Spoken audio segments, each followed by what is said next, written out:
Hello everyone, hope you're all having a great day. Today, let us see why a to the power of m into a to the power of n is equal to a to the power of m plus n.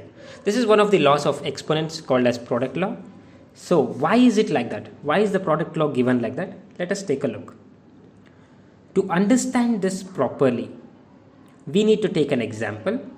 So let us explain this sum with an example.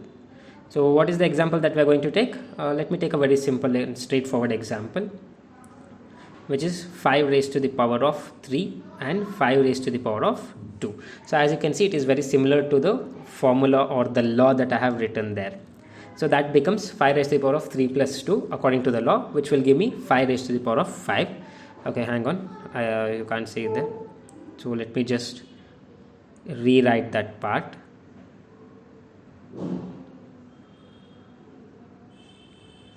Yeah, there we go. So now it's clear, right? So that's 5 raised to the power of 5. Now let us take the basics of exponents and understand this problem. So let us write 5 raised to 3 and 5 raised to 2 again. So what does this become? We can write this as 5 times 5 times 5.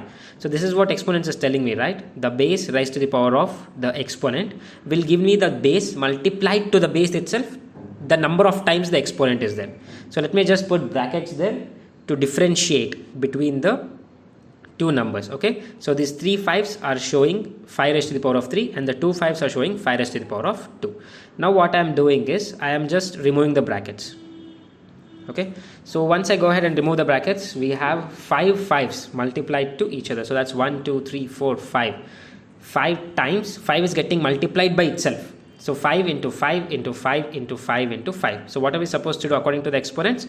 It is 5 raised to 5. So the same thing is shown in the top as well. So if you want to learn more things like this, more tricks like this, and more explanations like this, join the SmartRoot and follow us on social media.